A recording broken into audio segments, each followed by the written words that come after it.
Nesse vídeo aula de hoje, nós vamos falar sobre figuras de linguagem. E o que são figuras de linguagem? Figuras de linguagem são recursos estilísticos, né? São enfeites que a gente vai usar na hora de construir o texto, e esses enfeites, esses acréscimos, esses ajustes, eles ajudam ao texto a ficar mais criativo, a chamar a atenção do nosso leitor e ouvinte, porque podem também ser usados nos textos orais. Então, eles ajudam a linguagem a se apresentar com todo o seu potencial conotativo. Então, nos textos que nós usamos no nosso cotidiano, orais e escritos, nós, sem perceber, estamos usando sempre figuras de linguagem. Nós vamos ter figuras de construção ou sintaxe, que são aquelas que vão tratar da omissão, inversão ou repetição de termos dentro das frases do texto. Nós vamos ter as figuras sonoras, que são aquelas que vão representar os sons da língua, né? Na escrita e na oralidade, elas vão trabalhar com esses sons para deter a atenção daqueles que estão ouvindo ou lendo o texto. Nós vamos ter as figuras de palavras, que vão ser aquelas que vão estar associadas ao significado, né? E aí vai trabalhar a polissemia, que é as várias possibilidades de significados para as palavras, de acordo com o contexto, dentro das frases e dentro dos textos. E vamos ter as figuras de pensamento, que são as que vão estar ligadas ao contexto como um todo, ao texto como um todo. E aí há uma falta de correspondência entre o que está se falando ou escrevendo e a realidade. Nesse vídeo aula, nós vamos estar nos detendo as figuras de palavra, 5 delas, e uma figura de pensamento. No próximo vídeo, a gente vai trabalhar com outras figuras de pensamento. As figuras de construção e as figuras sonoras vão ficar para outros vídeos.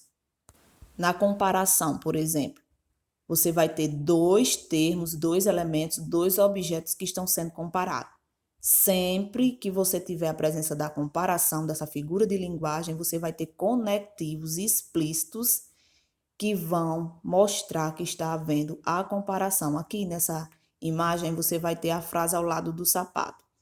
Você vai correr como Mercúrio, ficar bonito como Apolo, e o seu calcanhar vai dar de 10 no de Aquiles. Você vai ter esse como, esse conectivo, esclarecendo a comparação que está sendo estabelecida.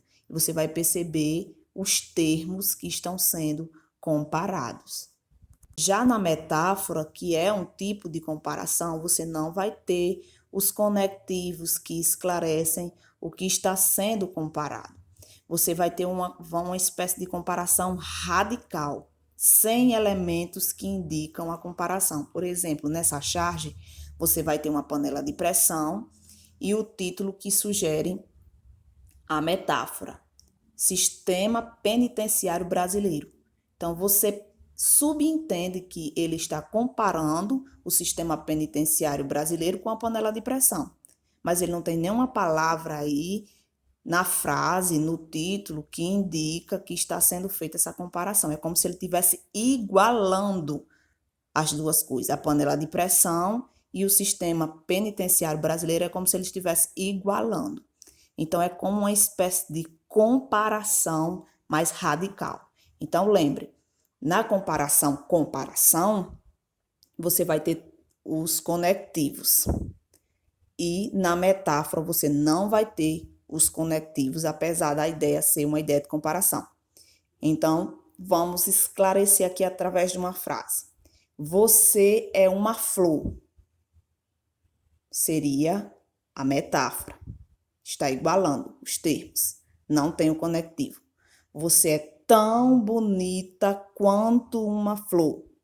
Seria a comparação.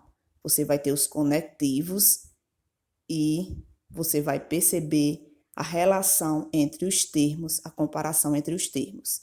No nosso dia a dia, a gente costuma usar expressões que funcionam como uma metáfora, como uma espécie de comparação radical. Quando você pensa ou fala coisas que não fazem muito sentido, você diz, estou viajando na maionese. Quando uma pessoa é bem sensível, emotiva, você diz: ah, você é uma manteiga derretida. Quando alguém ou você mesmo está falando algo sem muita importância, estou falando abobrinha ou você está falando abobrinha. Quando há um rodeio muito grande para se chegar a um determinado ponto, ou aquilo que você está fazendo ou falando não tem muita importância, você diz que está enchendo linguiça. Quando algo é muito fácil, é mamão com açúcar.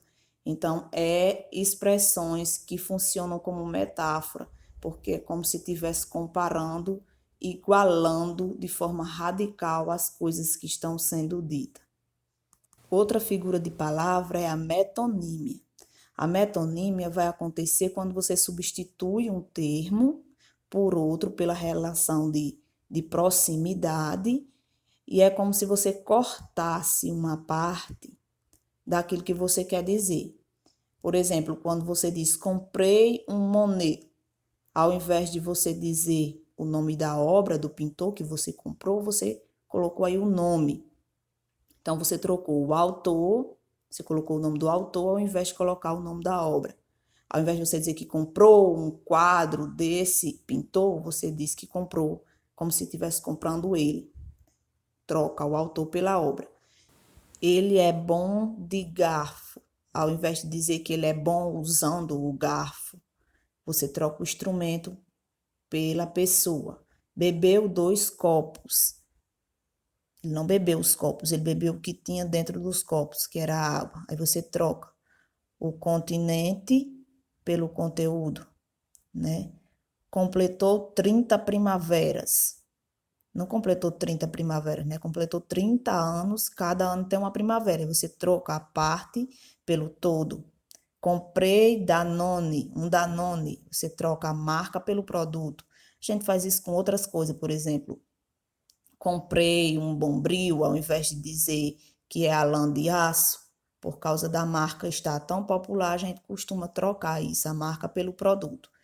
Lavou os cristais. Na verdade, ela não determina o que foi. Se for os pratos de cristais, se for as taças de cristais, o que foi de cristal que foi lavado, né?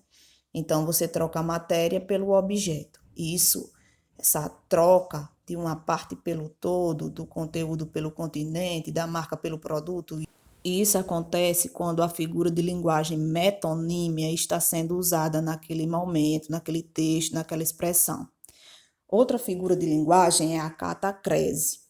A catacrese é o emprego de um termo figurado por falta do termo próprio para designar determinada coisa. É uma metáfora, vamos dizer assim, desgastada pelo uso. Por exemplo, sentou no braço da poltrona. Então, não tem um nome apropriado para aquele lugar. E como o apoio para o braço, ou é a extremidade da poltrona, costuma se chamar de braço.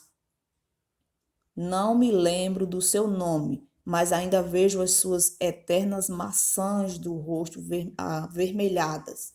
Então, aquela parte do rosto que parece mais arredondada, costumamos chamar de maçã.